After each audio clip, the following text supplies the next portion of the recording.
Hi guys, Mac here again. I hope you're all keeping well in these very strange times. Today I want to talk about laptops some more. I'm always talking about laptops, in particular travel laptops or ultrabooks. Now I get through a range of kits. So for example, my normal travel bit of kit is this 12-inch Macbook. Now it's been a great device, but it is a little bit underpowered. It's also end of life as a device, and it's starting to struggle with a few things. I've tried other things. I've tried the Surface Go's, for example. They're actually better than people say they are. I got on quite well with that. I actually quite liked it. Recently though, I've been looking at the Dell XPS range. So I tried an XPS last year, one of the 13 inches, and it was really good, but I struggled with the fact that its camera was at the bottom of the screen. If you do a lot of video, it was a weird experience, so that put me off a little bit. But then towards the end of last year, I picked up one of these. I think this is one of the 7390s. I'll put the number here if I've got the model number wrong, but this is one of the 6-core i7s with 8GB of RAM and a 512GB hard drive. Great device. Never quite got myself to switch to this, mainly because it's only a HD screen, it's not a touch screen, and I kind of wanted a touch screen. I ended up picking up one of these. Now this is a 2020 Dell XPS. I think it's a 9300, so this has a 4-core i7 in it, 16GB of RAM and a 512GB hard drive. It's also got the 4K touchscreen on it. So I thought it would be interesting to go and have a look at the performance and the general usability of these devices, because I think the compromises you used to have to make for small, low-powered devices, a lot of them are gone, because this is actually far more powerful than I gave it credit for. Anyway, let's go and have a look at the actual performance of it, and we can see how it compares to some of my other kit.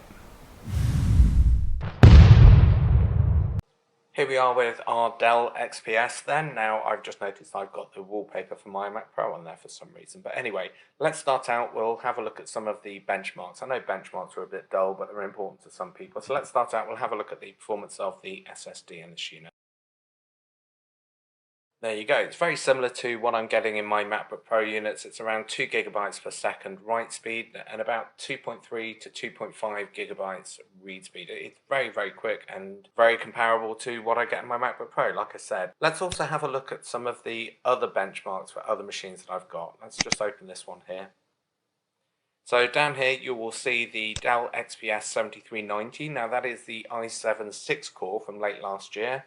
And just below it, you'll see this unit, which is a 9300 i7 4-core. It's no great surprise that the 6-core is showing a better multi-core score, but the single core is better on the 9300. Now, I'll be honest, I can't perceive an awful lot of performance difference between the two in day-to-day, but I think you'll find the performance in terms of those benchmarks are actually pretty impressive for such a small unit. Certainly when you compare them, say, to the 2018 i9 MacBook Pro, for example. So yeah, these benchmarks are pretty interesting. I'll put a link to this spreadsheet down below if you want to go and grab this just so you can get a more detailed look on there. But you know what? Benchmarks are not the most interesting thing in the world. Now, one thing that is quite interesting, by the way, is you do get better power management or thermal management on Windows machines than I tend to see on my Apple gear. Now, to give you an idea, we have something called the Dell Power Manager on this machine. And what this enables us to do is to set certain modes for things like the thermal management. So if we have a look at the thermal management here, you can see that there's various options. Now mine's set to ultra performance at the moment. Now I will say I've not spotted any difference in the performance between optimized and the ultra performance. So the reason it's still on ultra is because I've been doing some testing. It also doesn't seem to affect the temperatures, which we'll have a look at in a second. I've also tried the cool and the quiet modes. And the fans on this machine, even though you can hear them running, they're not particularly loud, and I don't really perceive the difference between any of these modes. The thermal management is pretty interesting, because I'll show you this. Have a look at the thermal management down in the bottom right-hand side there from the Intel Power Gadget. You'll see that this machine has a maximum temperature of 100 degrees, and it's pretty much there all of the time. Now, this is in general use. I'm seeing that 100 degrees being hit quite a lot. Now, you hear this a lot about the MacBooks running hot. This machine does as well, and I'm a little bit surprised at how hot it does seem to run. It doesn't seem to cause any issues. If you look at the frequency that's running at the minute, for example, you'll see that it's averaging 2.4, 2.5 gigahertz. I've not seen it drop below base clock speed, so it doesn't seem to be throttling below base. But yeah, it does run a little bit hotter than I was expecting, and you can hear the fans spin up. So let's move on. We'll have a look at some of the general performance of this machine. In terms of a general travel machine, I want something that runs the Office suite really well, Perhaps does a little bit of photography editing, that sort of stuff, and maybe even a bit of video. But let's go and have a look at the performance of Office, and I can show you how well that performs. So I'm just going to fire up some of the Office apps here. There's Excel, there's Visio. We can also fire up PowerPoint. As you can see, it's very, very fast. It's very, very usable. That's 16 by 10 aspect ratio. Just that little bit of extra space on the screen. It's a real benefit to using this for productivity type stuff. I've used this for some very large kind of design documents. Some of my Word docs are 300-400 pages long with lots of diagrams in and all that good stuff. And this hasn't struggled at all. So for that sort of stuff, it's ideal. Look at the temperature though. It's still running at 90 plus degrees. I just found that interesting that a lot of people nail Apple over that and the fact that their laptops tend to run quite hot and these don't tend to get mentioned that much. Perhaps I'm wrong, perhaps it's just a perception issue. Let's go and have a look and see how this works with things like Lightroom. So let's get Lightroom fired up. I've got a handful of photos in here. They're from a Sony RX100 Mark VII. They're raw files. I think they're only about 20 meg in size. So let's have a look at them. There we go. Now, I will say I have actually been using this. It is usable for 20-30 meg raw files, depending on how much modification you're going to make to them. I tried to use this for the raw files that came from my Sony A7R Mark IV, and they were about 120 megabytes each, and I will say that this machine really struggled with that. It wasn't impossible, you just have to have a fair bit of patience for it, but let's have a look and see what the performance is like for this one. All I'm going to do is just pick one photo or make some basic changes to it, perhaps just put it into auto, and then we'll copy those changes to all the other photos and then just do an export. I'm just going to copy them and then we'll select all the other photos and hit paste. That's done. Now that didn't take too long at all. Now, like I say, it is quite usable. I'm a little bit spoiled on this front because my normal travel machine is my MacBook Pro, the 16-inch one, and that's incredibly powerful. So let's have a look and see what it's like just to export them. I'm just going to select all of those photos there, and we'll hit the export button.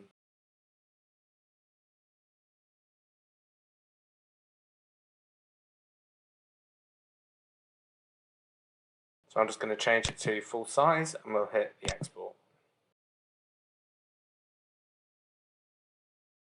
I'll stick them in there. Let's wait for this to finish.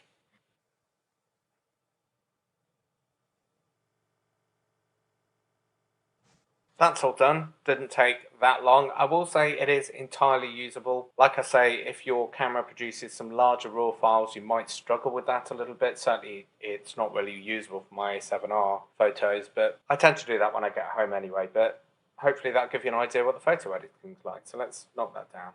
So what about proper virtualization? So I don't have VMware Workstation on this machine, but I have set up a Windows 10 machine in Hyper-V. So let's get that fired up and we can have a look at it from there. I've got a single Windows 10 machine, so let's have a look at the configuration. In terms of settings, I've got 8 GB of RAM allocated, although I have enabled dynamic memory there. And I have 4 virtual cores allocated to this machine. So let's get this machine started up. I'm just going to change it to full screen, just be a little bit easier.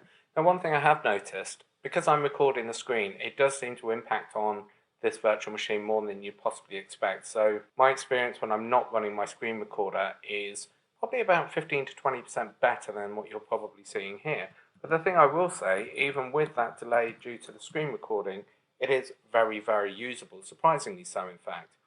So if I wanted, just to fire up a Windows test machine for, running a bit of software or something specific I wanted to test, this machine is perfectly capable of it. I wouldn't expect it to run multiple virtual machines, not particularly well anyway. So let's fire up Office. You can have a look and see what this overall performance is like. So there's PowerPoint, you can fire up Word and Excel.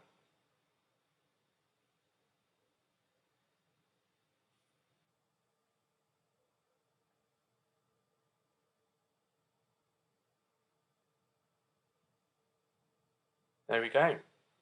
I think you can see it's very, very usable. And like I say, a little bit more usable than perhaps I was expecting. So let's get this machine shut down.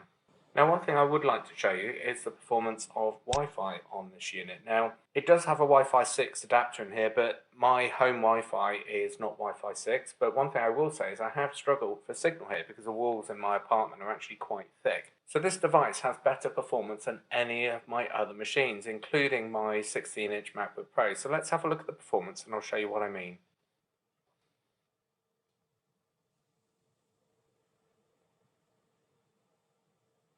Now, to give you an idea, on my 16-inch MacBook Pro, I get about 250 megabytes per second download and about 350 to 370 megabytes per second upload. That's on a 1 gig internet connection. Now, wired, I typically get around 940-ish both ways. So the Wi-Fi performance on this machine, it's really, really solid. So, I hope you found that vaguely useful. I have to say the combination of the form factor of this unit and this great screen means that I now have a new travel machine. I've noticed that because this is so small, I've started taking this places instead of my iPad Pro. This is a lot more capable. Doesn't mean that it's perfect. There are some things that perhaps are not as good. Like, for example, the battery life on this, it's not great. I get around 4.5 to 5.5 hours. That's probably down to the 4K screen, which I have to say, if I haven't said it already, is pretty awesome. Compared to the previous gen, the 7390 that I had, that would regularly get 8 hours plus, but that was a 1080 non-touch screen. The other thing I've noticed is this thing runs hot all of the time. I've noticed the temperatures, no matter what I'm doing, they're always 80 to 100 degrees. Now, do I think that's a problem? Well, not really. I mean, I don't really care about that sort of stuff. I just notice a lot of comments, usually targeted at Apple because their laptops seem to run hot, saying that that's too hot and, you know, they need better cooling. Well, here's the thing. This does exactly the same thing. What else? Well, I think the 720p webcam could perhaps be a little bit better. It's not necessarily the resolution, it just looks a little bit washed out. I'm used to slightly better quality on that. But really, I am kind of nitpicking on that. This is a really capable laptop. It's so capable, in fact, I've started to reconsider what I do with my small little travel machine. So, for example, you'll see there that I did some photo editing with Lightroom and things like that. I wouldn't normally do that on my little travel machine. I mean, the 12-inch MacBook, not a chance. Also, for example, the Surface Go, this one here, not a chance for that sort of stuff. So it makes you question what you can actually do. And I suppose you need to be a little bit careful with that because all of a sudden your expectations of a small light device go up. I like the fact that it's got 2 proper Thunderbolt 3 ports in it because, you know, a lot of the stuff I try and use now is all Thunderbolt 3. Certainly the drives, like the Samsung X5 for example, absolutely screams on this device. It's fantastic. Anyway, I'm going to wrap up now. If you have any questions, drop them in the comments below. I'll drop a link for that spreadsheet with all the benchmarks in there as well if you want to go and have a look at that. Until next time.